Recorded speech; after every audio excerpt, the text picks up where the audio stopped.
Welcome, everybody, back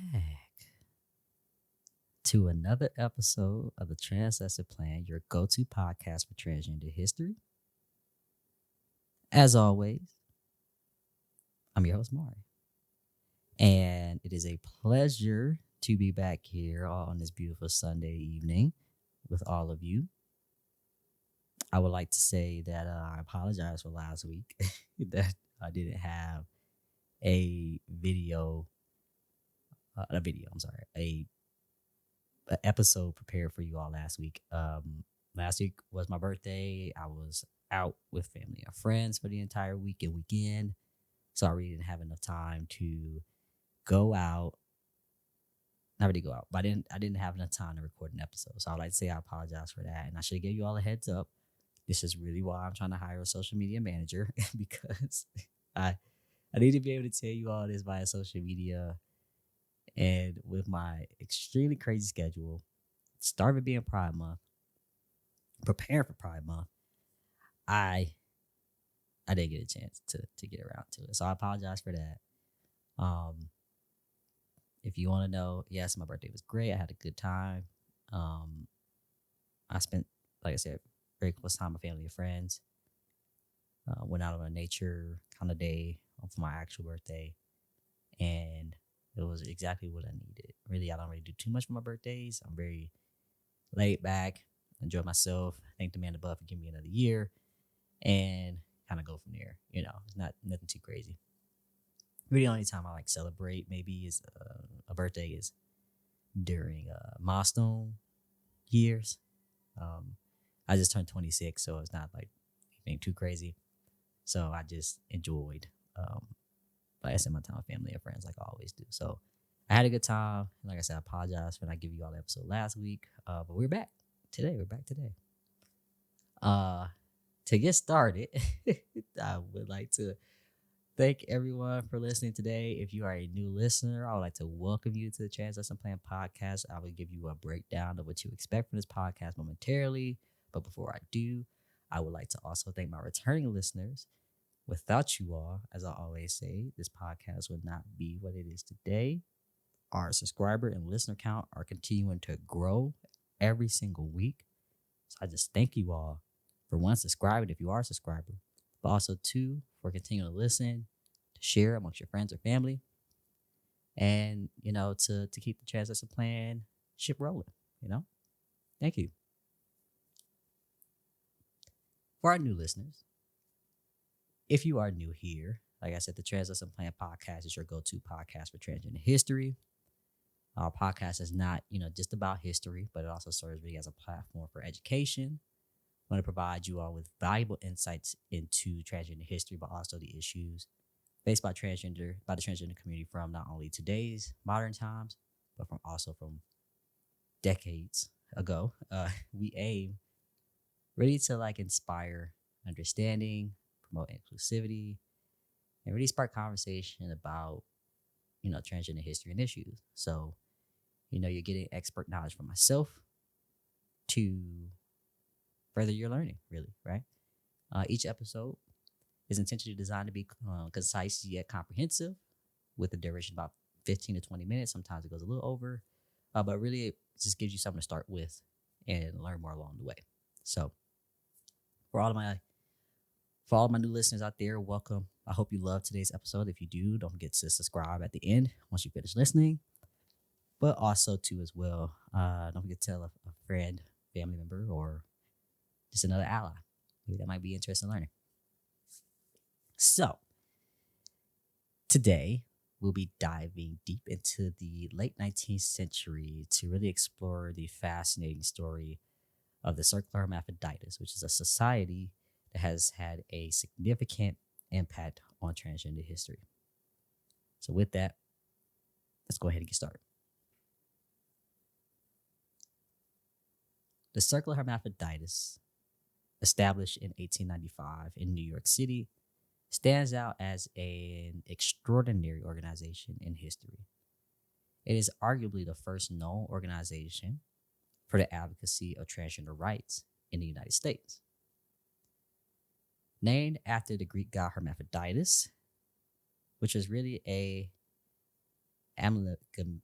I'm gonna say this so wrong, and I probably should Google translate this before I try to pronounce it because I always gotta hear it again in my head before I can continue. To give you all the word I would like to say, amalgamation of the divine male and female. There we go. That's why I always have Google Translate ready to go. This society was a harbor for individuals who identified as androgynous, or people who did not really fit into the traditional binary or binary of male or female. Androgynous is not really a new word. It's very common. A lot of people use it today.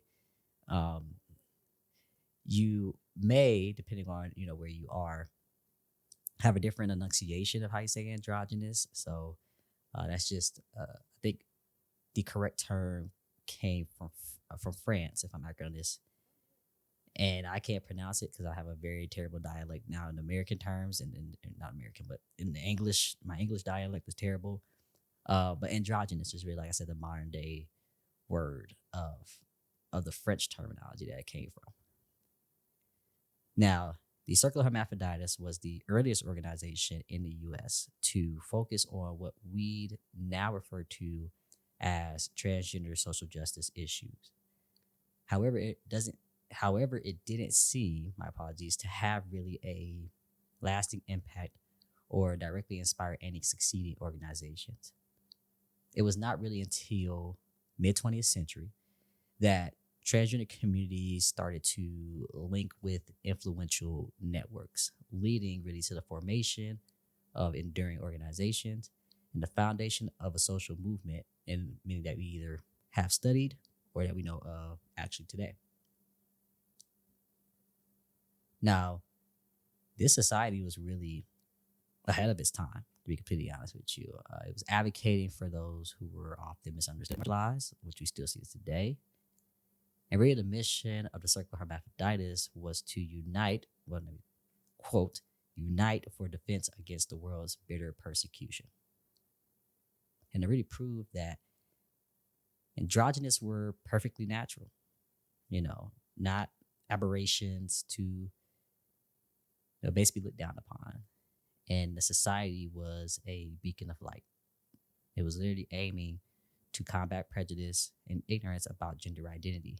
This is a mission that continues to resonate in our modern day transgender rights movements that we know of. Now, the Cercle Hermaphroditos was it was more than just a society. It was a haven, a refuge for those who dared to defy societal norms. And although the details about the society's activities are scarce, it is well established that the Cercle Hermaphroditos was instrumental in the initiation of collective transgender activism. It provided a safe haven for those who transgressed gender norms, offering support, camaraderie, and understanding in a time of widespread social stigma and discrimination. Now, despite being short-lived, the Cercle Hermaphroditos left an incredible mark on history, and one that we really should not be able to forget. And its impact reverberates through the annals of transgender history. And it laid the groundwork for future advocacy groups that we know today, and to set really a mark for the fight for understanding, acceptance, and equality and equal rights. Now, if you are new here, I always like to do a very quick kind of like key takeaways every time I do an episode. Really, just so that people can get like the very basics of what you should gain out of an episode. So to get started, I would like to say that the Cercle Hermaphroditos was a groundbreaking organization, standing really as one of the earliest known advocates for transgender rights. The society provided a safe haven for those who define gender norms.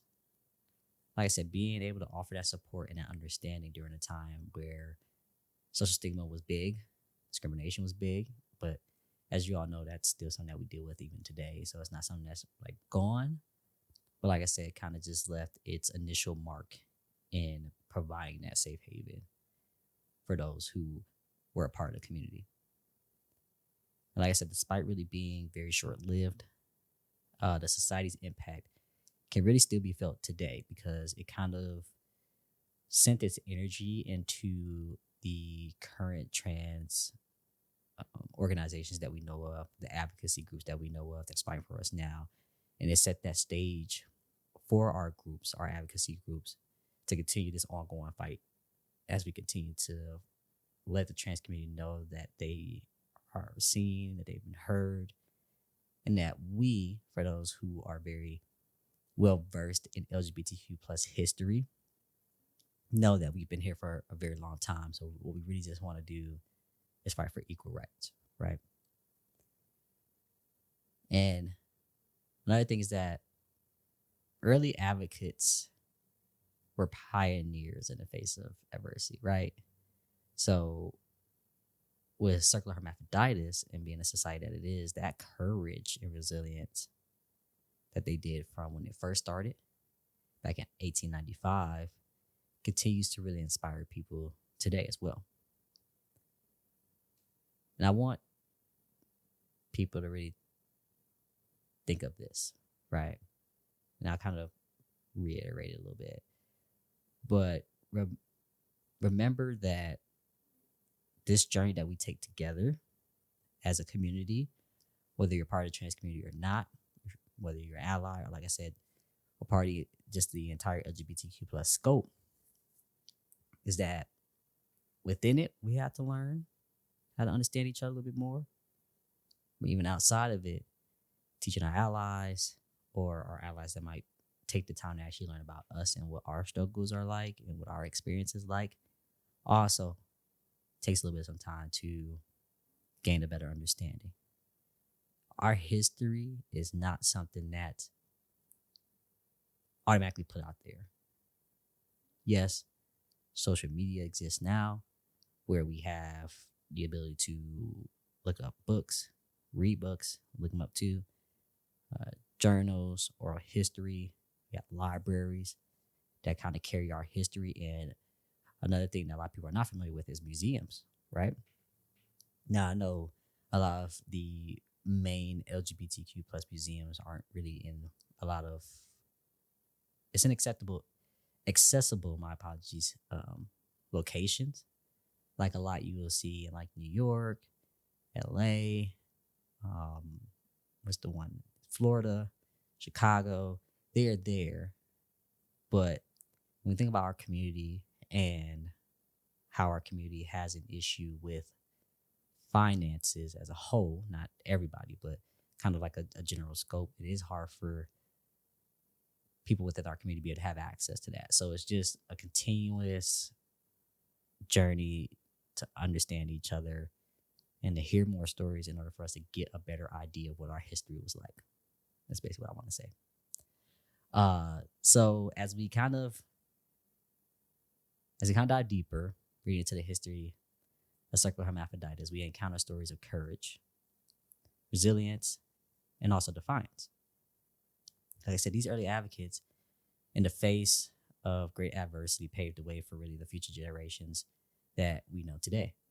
And because of that, they made significant strides in a society that was far from accepting, especially back in 1895. And their legacy right now is a testament to their determination. The Cercle Hermaphroditos is going to be a reminder, really, of our collective journey towards acceptance and understanding. It reminds us of the struggles faced by those who really dared to be different and the courage it took to stand up for their rights / our rights, because it kind of still takes on to today. So as I conclude this episode, I would like to take a moment to honor those unsung heroes of Cercle Hermaphroditos. Their courage and resilience continue to inspire countless people around the world. And their actions remind us that the face of adversity, it is possible to bring about change. It might not be right away, because we're still fighting today. But change has happened, and change is going to continue to happen as we continue to go um, years and years and centuries on. So, with that, I would like to thank you all for listening to today's episode. As I mentioned here, if you are new or if it's been a while since you listened to an episode and you're just not getting back into it, you can follow us on social media. And yes, I'm looking for a social media manager, but still follow the page so that once I get all that together, you all can be the very first to know. But follow us on social media. You can follow us at the Trans Lesson Plan on Instagram and Twitter. You don't have to put but at Trans Lesson Plan. I should have said that a little bit better. It's also in the bio of this episode. If you'd like to follow the host, me, Mari, you can follow me at mariiiwrld, MAR3IWRLD. I am getting into the video podcast now, so I'm recording this episode by a video, but I'm still kind of testing out the ropes on how I want to kind of format it. But this episode will be on my YouTube channel. That's also at mariiiwrld. If you don't already follow my YouTube, as I always say, don't forget to tell a friend, a family member about this podcast who might be interested in learning more about transgender history. As I mentioned before, it's supposed to be concise yet comprehensive. I want you all to take what you learned from this episode and take time to learn more about it. Like, I don't want to give you all the answers, but I do want to give you all a nice chunk of it and what impact it had on our history. Just as a heads up. So tell a friend, tell a family member. But thank you all for joining me on this enlightening journey towards transgender history. Like I said, it shapes our past, our present, and stories like this continue to help us understand our journeys as it relates to being someone who identifies as trans. But I'll be here next week, I promise, with a brand new episode of the Trans Lesson Plan. And I hope you all have a great rest of your Sunday evening. Happy Pride. Happy Pride. And I can't wait to give you all a lot more content for the month of June. Be safe. Enjoy your Pride. And I'll see you all next week. Peace.